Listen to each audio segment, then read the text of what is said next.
Halo Bray, kembali lagi di Gaptek.id dan di video kali ini gua pengen ngebahas laptop gaming dari MSI yang cukup banyak nih di request karena punya harga yang lumayan menarik menurut gue ya. Ada di bawah 25 juta rupiah dan yang ditawarkan itu adalah Core i9 13900H, RTX 4070 laptop GPU dan juga layarnya yang beresolusi 2K di 165 Hz. Ini adalah MSI Katana 15B13V dengan kode seri B13VGK1417ID. Jadi tanpa perlu basa-basi lagi, mari kita bahas laptop yang satu ini mulai dari desainnya dulu seperti apa.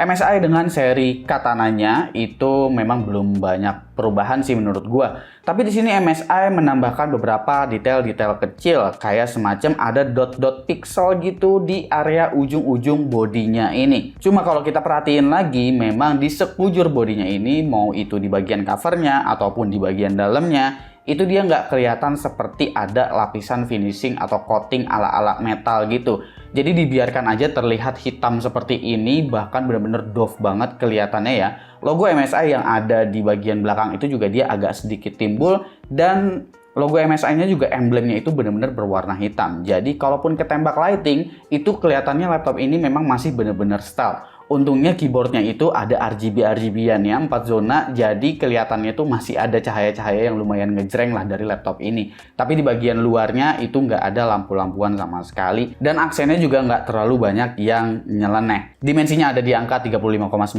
25,9 x 2,49 cm dengan berat 2,25 kg. Layout keyboardnya ini full size dengan keycaps yang kelihatan full padat banget. Ini dikarenakan row key dibikin tetap besar, jadi ukurannya betul-betul dijaga. Paling F1 dan seterusnya aja tuh yang agak mengecil. Ada 4 zona RGB juga ya di keyboard ini seperti yang gue sebutkan sebelumnya. Touchpadnya nggak lebar, nggak besar, standar-standar aja, dan gue nggak masalah juga dengan ini karena ini adalah laptop gaming. Kalau kita bicarain laptop gaming dari MSI, kayaknya selalu dipertanyakan mengenai engselnya. Sebenarnya dari 2 generasi lalu harusnya MSI udah ngebenerin dan isu engsel udah nggak ada lagi. Untuk yang satu ini emang masih kelihatan mirip, tapi kalau bicara kualitas dia memang agak ubel dan cenderung keras. Di bagian I/O-nya hampir semua USB yang ada di laptop ini pakai versi 3.2 tapi yang Gen 1 ya. Jadi cuma 5 Gbps dan masih tersedia juga USB 2.0-nya. HDMI 2.1 disediain, Gigabit Ethernet ada, audio jack ada, tapi sayang card reader masih harus absen di laptop ini. Padahal bagian layarnya ini mengalami upgrade yang lumayan signifikan nih menurut gua untuk sebuah MSI Katana ya, karena MSI kali ini berani ngasih layar dengan resolusi tinggi 2560x1440, refresh rate juga tinggi di 165 Hz, bahkan color gamutnya bisa 100% DCI-P3. Tapi seperti biasa MSI nggak pernah mau sebut ini IPS panel, tapi nyebutnya tetap IPS level karena faktor lisensi aja sih menurut gua. Sebenarnya ini tipikal panel yang serupa dengan IPS. Lalu kalau kita bicara soal spesifikasi, di awal tadi gue udah sempet nyebutin ya untuk CPU, GPU, dan juga config layarnya seperti apa. Prosesor ini menggunakan Intel Core i9 13900H, GPU-nya menggunakan GeForce RTX 4070 laptop 8GB, RAM-nya 16GB DDR5 5200 MHz dual channel, ada NVMe PCIe Gen 4 SSD 1TB, Wi-Fi 6 dengan Bluetooth 5.2, webcamnya masih 720p, Windows 11, dan akhirnya MSI gandeng juga nih Office Home Student include di dalam paket penjualan laptop mereka. Akhirnya dari config udah menarik nih jadinya ya. Cuma kalau gue sih menyarankan kalian untuk pilih opsi yang RAM-nya langsung 32GB aja. Biasanya di marketplace suka langsung nyediain tuh untuk opsi RAM yang 32GB, atau semisal kalian mau nimbun cashback dulu, habis itu kalian nanti upgrade lagi untuk RAM yang 32GB, menurut gua itu juga oke lah gitu. Karena menurut gua RAM 32GB itu sebenarnya bakalan jauh lebih terasa enaknya untuk laptop yang spesifikasinya seperti ini. Ditambah lagi ya rata-rata laptop yang spesifikasinya cukup tinggi seperti ini memang rata-rata udah dikasih memori RAM dengan kapasitas 32GB. Tapi tenang aja buat kalian yang mau upgrade laptop ini, itu opsi upgrade-nya juga menurut gue masih sangat-sangat oke. Karena slot SODIMM jelas ya ada 2 dan kalian bisa pasang 64GB dual channel bahkan di laptop ini. Untuk slot M.2 juga disediain 2 dan dua-duanya udah mendukung NVMe PCIe Gen 4. Config cooling di laptop ini disebut Cooler Boost 5 with Shared Pipe Design oleh MSI. Yang dimaksud shared itu mungkin karena heat pipe kanan kirinya itu numpuk di tengah gitu kali ya, di area CPU, GPU, dan VRM-nya. Nanti kita lihat aja lah kemampuan cooling ini gimana. Kita cek utilitiesnya dulu. Utilitiesnya ini namanya adalah MSI Center ya. Mungkin ya pengguna MSI atau kalian yang selalu ngikutin perkembangan laptop ini udah pada tahu lah MSI Center itu seperti apa. Di MSI Center ini kalian bisa untuk profiling power dan udah tersedia mux switch juga ya yang berfungsi untuk force GPU discrete. Profilnya ada extreme, ada balance, ada silent, dan super battery. Menariknya MSI nyediain mode untuk aktifin iGPU only sehingga daya tahan baterai bisa benar-benar dimaksimalkan ya. Semisal emang lagi nggak perlu GPU discrete. Gue juga pengen singgung sedikit soal speakernya. Kayak biasa di sini MSI selalu ngebawa Nahi mic ya untuk fine tuning si speakernya ini. Speakernya kalau dibilang kencang, iya kencang gitu. Tapi kencangnya ini lebih banyak di middle-nya. Kalau kalian denger podcast, itu kalian masih berasa kencangnya itu oke. Tapi kalau kalian dengerin musik yang bassnya kencang, terus kalian mentokin speakernya, itu sebenarnya dia masih kerasa lumayan pecah. Jadi kalian tuning-tuning aja, karena equalizer di Nahi mic juga itu cukup lengkap dan disesuaikan biar jadi balance lah semuanya gitu. Itu nanti bakalan kerasa jauh lebih enak ketimbang defaultnya. Lalu kita balik lagi untuk ngomongin kemampuan dari coolingnya. Seperti biasa, gue akan menunjukkan CPU package power untuk menunjukkan ini cooling sebenarnya sanggupnya itu ada di level berapa watt. Dan yang gue tes di sini adalah mode extreme performance-nya aja. Itu dikarenakan untuk mode balance dan di bawah balance seperti silent kayak gitu, otomatis temperaturnya itu udah bakalan lebih adem. Nah, mode extreme performance yang kalian lihat ini, kalian bisa lihat CPU package powernya itu dia berada di sekitar 80 ataupun sekitar 70-an watt gitu ya. Ini disebabkan ternyata untuk mode extreme performance sekalipun MSI Katana 15 masih tetap diberikan temperatur limit di angka 95 derajat Celcius. Apakah itu bagus? Kalau menurut gua bagus-bagus aja karena dia nggak membiarkan CPU-nya berjalan di TJ Max alias 100 derajat Celcius. Yang dimana biasanya habitnya CPU Intel itu dia bakalan jalan di 100 derajat Celcius terlebih dahulu, abis itu baru dibiarkan berjalan sesuai dengan power limit satunya itu di berapa. Dan ada juga beberapa vendor yang nge-push terus untuk di 100 derajat Celcius dan biarkan performance-nya menyesuaikan. Tapi yang dilakukan oleh MSI nggak seperti itu, sehingga ini menyebabkan untuk pengguna-pengguna awam lebih merasa nyaman menggunakan laptop ini karena nggak akan melihat temperatur sampai 100 derajat Celcius. Kalau GPU-nya ini untuk GPU temperatur itu ada di sekitar 80 sampai dengan 85 derajat Celcius ya ketika gue menjalankan stress test menggunakan 3D Mark Firestrike Ultra Looping. Dan untuk memori junction temperaturnya aja ini yang udah cenderung tinggi ya, ada di sekitar 100 derajat lebih. Meskipun sebenarnya untuk memori atau VRAM temperatur itu sebenarnya 105 derajat itu masih dalam kategori normal. Jadi untuk GPU-nya sebenarnya cukup-cukup aja. Tapi semisal kita main game di laptop ini, sebenarnya untuk suhu CPU itu nggak sepanas kayak kita melakukan 3D rendering yang CPU only benar-benar all core di push abis gitu ya. Jadi untuk CPU di sini juga masih ada di sekitar 80.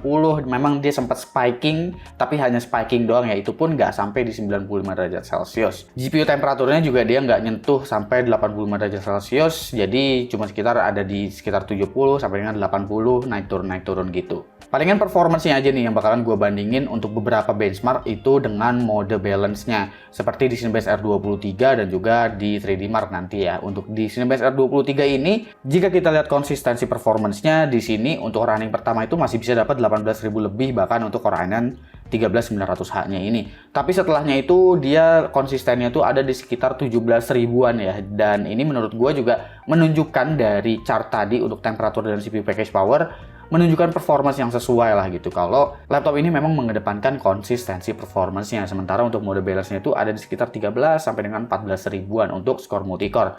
Yang menarik di sini adalah mode extreme performance itu dapat memberikan kemampuan single core yang jauh lebih kencang daripada mode balance-nya. Ini disebabkan karena turbo boost-nya aktif sehingga clock speed yang gede itu juga masih bisa dikeluarkan untuk satu core-nya. Ini menyebabkan jadinya kemampuan single core pada extreme performance ini jadi bisa jauh lebih diandalkan dan bakalan kepake juga untuk bermain game nanti. Kalau kita ngomongin kemampuan GPU-nya, di 3D Mark Firestrike ini untuk mode extreme performance itu mendapatkan graphics score di angka sekitar 28.800. Sementara untuk mode balance-nya masih mirip-mirip sih sebenarnya, tapi yang memang untuk mode extreme performance sedikit lebih kencang aja daripada di mode balance-nya. Di 3D Mark Time Spy untuk mode Extreme Performance ini dapat di angka sekitar 11.100 ya untuk Extreme Performance-nya, sementara untuk mode Balance-nya itu dapat di sekitar 9.677, yang berarti mode Balance ini kurang lebih sekitar 5-10% kalian bakalan kehilangan performance di mode Balance-nya. Selebihnya untuk benchmark lain, gue akan menggunakan mode Extreme Performance sehingga kalian bakalan tahu potensi performance maksimum dari laptop ini tuh seperti apa. Di Adobe Premiere di sini untuk ekspor ke 4K itu beres dalam waktu 1 menit 20 detik untuk sebuah project yang memang diekspornya ke 4K lagi. Project ini tentunya bakalan beda-beda juga ya, dan ini memang gua pakai untuk sebagai standar benchmark projectnya. Kalau bicaranya encoder bukan kayak Adobe gitu, seperti misalkan encoder AV1 menggunakan Nvidia NVENC di DaVinci Resolve ini untuk raw video 4K yang gua ekspor ke 4K lagi. Menggunakan kodek AV1 ini beres dalam waktu 3 menit 32 detik untuk video berdurasi 13 menit 2 detik. Kemampuan Blender juga untuk Scene Classroom yang gua hitung ini seperti biasa adalah sampel per menit ya. Jadi berapa sampel yang memang bisa dirender dalam waktu 1 menit. Jadi bukan soal seberapa kenceng dia bisa ngeberesin render projectnya. Di sini untuk kemampuan RTX 4070-nya masih relatif sama seperti RTX 4070 laptop lain. Angkanya itu ada di sekitar 1000 sampel per menit ya. Jadi ini kemampuan RTX 4070-nya udah sesuai standar yang seharusnya sih. Jadi nggak ada yang di-nerf juga di laptop ini. Lalu untuk kemampuan AI Generative Image nih, menggunakan Stable Diffusion dengan benchmark yang dibikin sama Alpha yaitu adalah Waifu Bench. Dengan perhitungan waifu per menit, angka ini kurang lebih mirip-mirip performance-nya dari RTX 4060 versi desktop tapi bukan versi laptop. Sebenarnya sama versi laptop juga nggak segitunya jauh sih antara 4060 dan 4070 ini. Tapi kalau misalkan kita bicaranya bermain game, sebenarnya processing power dari RTX 4070 laptop itu memang kencangnya ada di bagian gaming. Seperti biasa untuk pengujian game, semua bakalan gue sesuaikan untuk preset-presetnya sehingga kalau kalian tertarik dengan laptop ini, kalian bisa tahu setting yang enak itu untuk laptopnya seperti apa. Seperti di Cyberpunk 2077, resolusi 2K-nya masih bisa gua manfaatkan di sini dengan DLSS 3, tapi rata-rata FPS masih bisa 60. Cuma 1% low frame rate-nya itu memang agak rendah ya dikarenakan ini resolusi tinggi, VRAM dari GPU-nya 8GB ditambah lagi VRAM dari laptop ini yang memang masih belum di-upgrade ya. Semua pengujiannya itu gua menggunakan RAM 16GB. Untuk game Death Stranding juga gua masih bisa menggunakan resolusi 2K dengan DLSS quality dan settingnya juga mentok kanan semua. Rata-rata FPS-nya masih sangat-sangat baik di 143, tapi 1% low frame rate-nya aja yang mungkin bisa ditingkatin apabila kalian upgrade untuk memori RAM-nya nih. Kalau udah di-upgrade sih gua rasa ini bakalan lebih lega banget buat main game di resolusi tinggi. Tapi masih fine lah dia karena masih ada di atas 60, jadi nggak begitu berasa banget juga stutteringnya. Untuk game seperti Far Cry 6, di sini gue masih bisa pakai settingan ultra, gue mentokin semua, tapi FSR-nya itu gue set ultra quality ya untuk resolusi 2K. Rata-rata FPS masih bisa di 85, dan untuk game ini 1% minimum FPS itu masih bagus, karena masih bisa dapetin di angka 67. Kalau Hogwarts Legacy gimana nih Hogwarts Legacy? Nah, untuk Hogwarts Legacy ini resolusi 2K pakai DLSS quality, ray tracing-nya itu high. Rata-rata FPS di sini ada di angka 53, dan 1% minimumnya itu masih ada di bawah 20 juga. Tapi memang untuk Hogwarts Legacy mau speknya setinggi apapun ada aja tuh stuttering yang kayak begini. Jadi gamenya aja kalau ini mah yang memang perlu dioptimize lagi. Seperti di Horizon Zero Dawn misalnya, kita nggak melihat ada problem untuk 1% minimum FPS di sini karena bahkan cenderung tinggi, yang berarti untuk RAM dari sistemnya 16GB untuk di game ini sih masih sanggup-sanggup aja. Untuk Starfield gimana nih? Untuk Starfield di sini gue setting dengan resolusi 2K dan gue settingnya di sini coba native aja. Itu bisa dapat rata-rata di 50 fps, masih lumayan, tapi 1% low frame rate-nya memang yang masih perlu ditingkatin lagi ya. Kabar-kabarnya juga untuk Starfield ini memang gamenya juga masih belum optimize sih, jadi harusnya datanya harus gue perbarui nih nanti ke depannya kalau memang gamenya udah bener-bener optimize. Di The Last of Us Part 1 sih itu udah lumayan ya, karena di game ini dengan DLSS quality, average FPS-nya itu udah bisa dapat di 70, dan game ini juga memang udah lumayan optimize lah, walaupun beberapa scene memang masih ada tuh kadang mandek-mandeknya. Tapi kalau game yang engine-nya itu udah lumayan agak lama dan optimalisasinya udah beres banget kayak Shadow of the Tomb Raider misalnya, lu mau setting mentok kanan semua pun, pakai ray tracing ultra pun sebenarnya itu udah aman-aman aja ya. Di sini gue bisa dapetin rata-rata 84, 1% minimumnya juga masih cenderung bagus sih, masih ada di angka 65. Lalu untuk game seperti Valorant, ini gue setting Valorantnya lagi-lagi di resolusi 2. Ini gue lagi-lagi main Valorantnya tuh di resolusi 2K ya, karena udah tanggung nge-setting di resolusi 2K semua gamenya, jadi udahlah biarin Valorant resolusi 2K aja. Tapi di sini masih bisa dapetin FPS yang tumpah-tumpah yang seperti gue bilang tadi, Turbo Boost ketika menggunakan Extreme Performance ini akan memberikan dan satu core dari CPU-nya itu 5 GHz lebih. Dan ini menyebabkan untuk game seperti Valorant itu FPS-nya tumpah-tumpah. Udah di atas 300 bahkan 400 lebih untuk resolusi 2K. Ya kalau lu pengen lebih tumpah-tumpah lagi, lu turunin aja ke resolusi Full HD, itu kelar udah main Valorant, FPS-nya udah bagus banget di laptop ini. Untuk SSD ini OEM-nya dari Samsung ya dengan kode MZVL4. Ini adalah NVMe PCIe Gen 4 yang bisa dibilang memang kelasnya bukan kelas high-end. Bahkan MSI juga mengkonfirm ini memang bukan NVMe SSD yang punya DRAM. Jadi ini adalah NVMe SSD DRAM-less dengan kecepatan 3,5 GB per second dan rate 2,8 GB per second sekuensialnya. Yang bisa gua asumsikan ini adalah NVMe SSD dengan QLC, bukan 3D NAND TLC. Andaikan aja MSI memberikan 3D NAND TLC untuk config SSD mereka, gua rasa ini laptop bakalan jadi cakep banget. Ya kalau kalian mau upgrade sendiri sih masih bisa juga. Oke, kita masuk di bagian harga dan juga kesimpulan untuk MSI Katana 15B13V GK1417ID. Penempatan harga laptop ini tuh cukup menarik ya karena masih di bawah 25 juta rupiah. Itu yang bergaransi resmi dari MSI Indonesia selama 2 tahun dan kali ini udah include Office Home Student ya. Posisi harga yang menarik karena MSI bisa menawarkan kualitas layar yang lebih baik dengan resolusi lebih tinggi serta color gamut yang kali ini ada di 100% DCI P3. Jika kita bicara mengenai performance, menurut gua laptop ini dikemas dengan config yang bisa dibilang cukup. MSI nggak ngotot untuk push power, nggak pakai gimmick TGP tinggi juga, yang dimana memang RTX 40 series mentoknya juga ya memang pasti di 100 atau di 105 watt. Jadi config-nya benar-benar bisa ngebalance apa yang ditawarkan dari si Katana 15 ini. Tapi tentu ada catatan untuk Katana 15 yang satu ini, yaitu config memori yang lebih asik jika udah 32 GB SSD bawaan. Kalau dikasih 3D NAND TLC dengan DRAM itu bakalan jadi cakep banget. Lalu paling tambahin card reader kayaknya bakalan jadi lebih enak karena layarnya udah punya dukungan juga nih untuk kreator-kreator ataupun editor-editor. Itu mungkin masukan dari gua.